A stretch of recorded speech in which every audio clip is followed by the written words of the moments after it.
Allez, c'est parti pour la matinale, c'est la reprise. Nous sommes fin août et je suis avec Lydie Rodriguez. On va parler administration de biens. C'est la matinale d'investissement conseil, profession CGP, gestion de fortune, patrimoine 24. Lydie, bonjour. Bonjour Frédéric. Lydie, vous êtes présidente du groupe Eliade. On est ensemble pour faire le point sur votre actualité. Vous êtes un administrateur de biens, groupe Eliade, et vous lancez une prestation, si j'ai bien compris, de homestaging. C'est ça ? Oui, c'est un petit peu ça. C'est une prestation de homestaging qui se prête au logement issu d'une première opération d'investissement dont bénéficient les investisseurs et qui ont bénéficié d'un avantage fiscal. Et donc, au terme des 10 ans de leur première occupation, qu'est-ce que je fais ? Je revends, je conserve. Et nous, on s'est dit qu'il y avait aujourd'hui, c'est pas qu'on s'est dit, c'est le marché qui le dit, il y a une opportunité aujourd'hui qui est la location meublée. Et donc, pour accompagner les investisseurs dans la location meublée, il faut effectivement transformer un petit peu... Mettre un petit coup de frais. Voilà, un petit coup de frais. Et nous arrivons avec nos équipes techniques et nos entreprises qui ont signé nos marchés, nous arrivons à mettre des coups de frais à 70 € du mètre carré, ce qui n'est pas énorme, surtout en 2022. Et nous arrivons à packager des meubles pour les logements partout en France. Alors, c'est ça, cette nouvelle prestation. C'est ça. Et il y a énormément d'avantages. Les avantages sont multiples parce que je sors d'un avantage fiscal qui est connu et je vais bénéficier là d'un nouvel effet de levier. Voilà, exactement. Du loueur meublé non professionnel. Et je vais avoir de la trésorerie qui me permettra peut-être demain de réinvestir dans un autre support. En tout cas, j'ai une fiscalité très flat.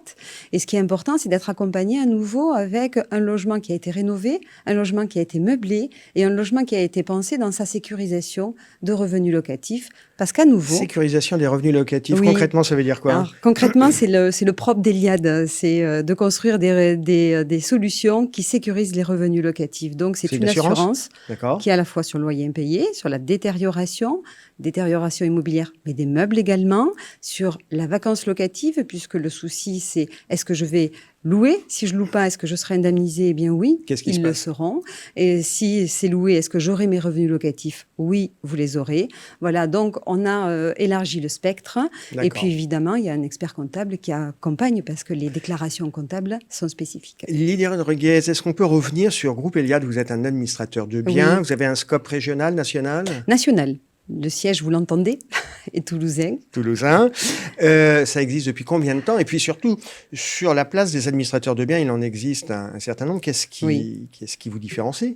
Alors, on est Eliade, donc effectivement, 16 ans, c'est presque 170 collaborateurs partout en France, avec également un réseau de mandataires qui nous permet de représenter et d'être actifs partout en France. Et ce qui va nous différencier, c'est que notre cœur de métier, c'est l'immobilier neuf à destination des investisseurs et à destination des promoteurs et conseillers patrimoniaux qui ont besoin de support. Les conseillers patrimoniaux, les promoteurs ont besoin d'études de marché pour valider que le concept qu'ils proposent sera... Ça tient la route. Voilà, tiendra la route ou sera attendu là où ils l'ont prévu.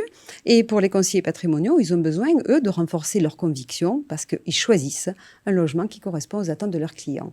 Il faut que les attentes soient respectées. Je crois que pour les partenaires CGP, c'est la deuxième actualité quand même de cette rentrée chez Groupe Eliade, vous mettez en place un baromètre qui a vocation à suivre un peu les grandes places, les grandes villes au sein du territoire, c'est ça ? C'est ça. Alors, du coup, c'est une avant-première puisque nous l'annonçons exactement le 15 septembre. D'accord. Donc, ce baromètre, il a 3 particularités. Normalement, aujourd'hui, les baromètres qui existent, on observe un prix d'achat, on le compare à un loyer et puis on a une rentabilité brute à ne pas confondre avec le TRI. Donc, nous avons ce baromètre-là qui existe. Nous avons décidé, nous, d'observer au regard du dispositif Pinel les à peu près 1000 communes en France qui sont éligibles. On a choisi d'étudier, pour ce premier baromètre, les 30 plus grandes agglomérations. Et on s'est dit, eh bien, on va regarder non pas le prix d'achat et le prix de location, on va regarder là où le dispositif est optimal. Il est optimal lorsque les effets de levier sont le plus possible optimisés. Ça veut dire quoi ? Ça veut dire que j'ai un loyer marché qui est en corrélation avec mon loyer Pinel. Donc, dès lors que j'ai le loyer marché en corrélation avec le loyer Pinel, ça veut dire quoi ? Ça veut dire que dans ma deuxième vie, je vais avoir une rentabilité qui sera conforme. Oui, parce que c'est bien beau de faire une opération avec un bénéfice fiscal, encore faut-il qu'il y ait un marché qui tienne la route. C'est ça. Et donc, ça nous permet de faire émerger des villes auxquelles on n'aurait pas pensé. Par exemple? Par exemple, Clermont-Ferrand. Par exemple, Limoges. Ce sont des villes auxquelles on ne pense pas. Et puis aujourd'hui, avec la contraction des permis de construire, avec la diminution des nouveaux logements neufs, eh bien, ces villes vont émerger, et émergent d'ailleurs. Donc ça, c'est une première partie de notre baromètre. J'étudie les villes où le marché locatif est proche du loyer plafond Pinel. Et puis, je le compare à 4 piliers d'attractivité. Parce qu'il n'y a pas de marché s'il n'y a pas d'attractivité. Donc, bassin étudiant, démographie, dynamique économique et attractivité géographique.